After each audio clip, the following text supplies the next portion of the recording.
la politique a sa place dans le sport. Mais alors, ceux qui incarnent cette politique sont rattachés à des institutions qui ont des rôles à jouer.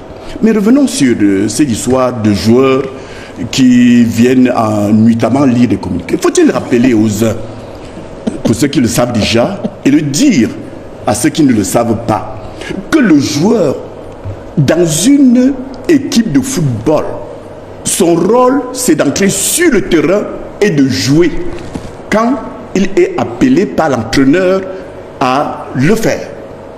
On le met à la porte quand on veut, d'abord sur le terrain et hors de la sélection, et il n'a rien à dire. Le joueur, dans l'organisation footballistique, n'est que l'ouvrier du système.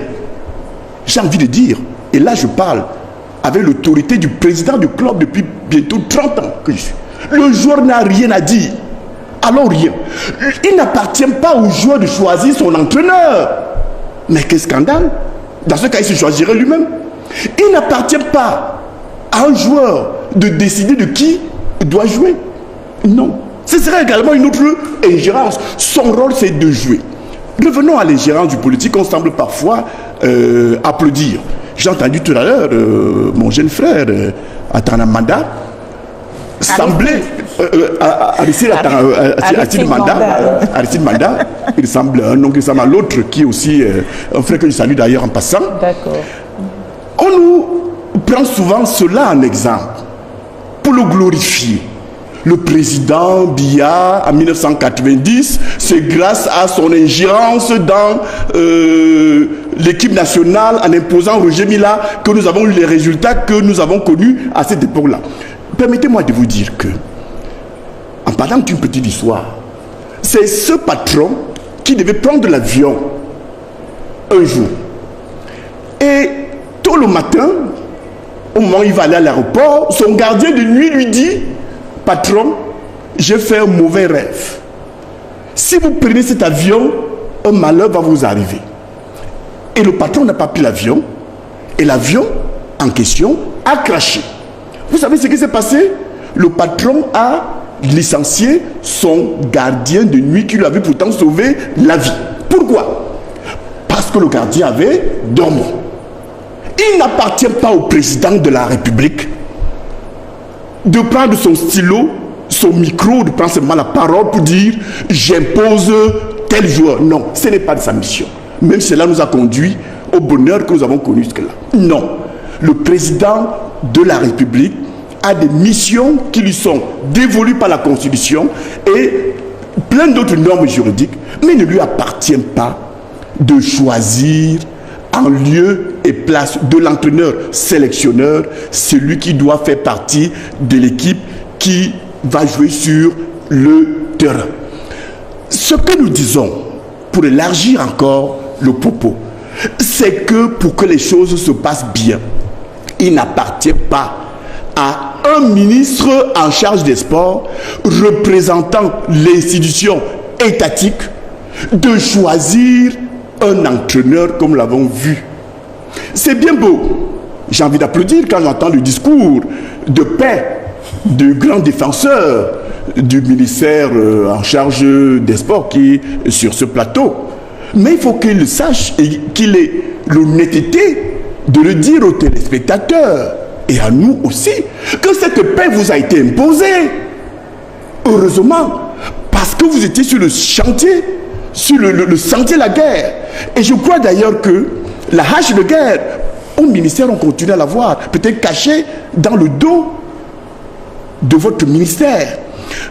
On se souvient de tout ce qui s'est passé, notamment pour que la Fédération camerounaise de football tienne son assemblée générale, ce qui est encore une forme d'ingérence préjudiciable à la préparation non seulement de la finale de la Coupe du Cameroun qui va avoir lieu quelques jours après, mais aussi préjudiciable à la préparation du Cameroun, de l'équipe nationale du Cameroun, rattachée à la Fédération camerounaise de football à la Coupe d'Afrique des Nations. Cette paix a été imposée, dont on parle, on veut, semble-t-il, s'en vanter, vient d'un désaveu du ministère, désaveu qui est parti du bon sens, qui est parti de la mise sur la table de la vertu de la bonne norme. On a donc envie de dire, c'est bon, et nous avons observé que les lions sont arrivés au Maroc. Vous n'avez pas entendu des problèmes d'hôtel, de 2 ou 3 hôtels, parce que la sérénité est revenue à partir de la paix qui a été imposée au ministre en charge des sports. Mais est-ce que vous pensez que c'était un choix judicieux d'écarter certains joueurs à cause d'une crise entre le ministère et la fédération? Je n'en sais rien. D'ailleurs, c'est un choix judicieux, d'ailleurs, est-ce que l'entraîneur sélectionneur des Lions Indomptables vous a dit qu'il a mis à l'écart ces joueurs? Il n'a pas mis à l'écart. Qu'il ne les a pas sélectionnés parce qu'ils ont tenu un discours séditieux. Que non, un discours de revendication. Non. Choisir emporte forcément des sacrifices. Nous avons au Cameroun des milliers de joueurs de football qui méritent de jouer à l'équipe nationale. Si le joueur a estimé que voici ce qu'il me faut, à partir de la politique, on revient à la politique, à la politique de jeu qu'il veut mettre pour sa formation, pour que celle-ci aille à la conquête du titre continental. Mais il fait son choix. Mais je retiens qu'il ne nous a jamais dit qu'il a sélectionné des joueurs en partant des considérations de rébellion ou de non-rébellion. Il a dit, pour ces compétitions, voilà ce qu'il me faut. Et dites-moi un peu, j'avoue que j'aurais été moi-même sélectionné, ce que je ne suis pas. Mais allons-y, que moi, pour une compétition comme celle-là, je ne choisirais pas des joueurs de 30 ans. Non. En sport, on a besoin de la fraîcheur de la jeunesse. Chacun a fait son temps. Mais je comprends, nous sommes dans un pays où, à 80 ans, on estime qu'on pas encore du général. À 35 ans, professeur, on estime qu'on parle du capitaine de l'équipe nationale du Cameroun. Non, il y en a qui ont 20 ans. C'est-à-dire qu'il y en a qui avaient 10 ans quand vous avez 20 ans. Quand vous avez 25 ans, vous avez fait votre temps. Peut-être qu'avez-vous gagné. Peut-être avez-vous été le meilleur joueur du monde à votre époque. Mais laissez aussi les autres faire le plan. Pourquoi résigner? Pourquoi en faire un problème? Parce qu'on n'a pas simplement été sélectionné. C'est simplement une question de sélection. À cette allure-là, vous allez me poser la question, c'est de savoir pourquoi le conseil de la FIFA n'a pas retenu dans les commissions les autres membres du comité exécutif de la Fédération Cameroun Football. C'est une question de choix. N'y voyez donc pas de sacrifice, n'y voyez donc pas de répression de quelque nature que ce soit. Non, l'entraîneur a fait son choix et la sérénité est revenue.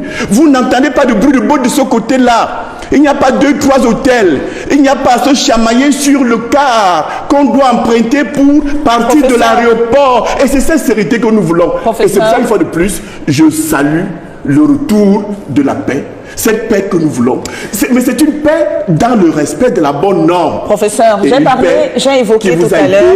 Imposé, vous qui êtes du ministère. Professeur, j'ai évoqué tout à l'heure le risque de transformer l'équipe nationale en un tombeau blanchi parce que peut-être la paix est apparente. Mais dans le fond, Aristide Manda, j'ai suivi, vous avez suivi les arguments. Ce pessimisme, madame. Non, c'est une situation. Envie de jouer, mais soyons optimistes. Nous allons une compétition. D'accord. Vous voyez des tombeaux. D'abord, il n'y a pas de tombeau.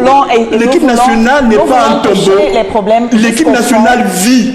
D'accord. Elle vit avec sa nouvelle jeunesse. Professeur, elle vit avec ses espoirs. Elle vit avec ses ambitions. D'accord, c'est toujours vous qui revenez à cette histoire de tombeau. Non, il n'y a pas de tombeau. C'est vous qui venez à des histoires de malheur quand il s'agit de politique et de sport. Non, soyons optimistes. Professeur.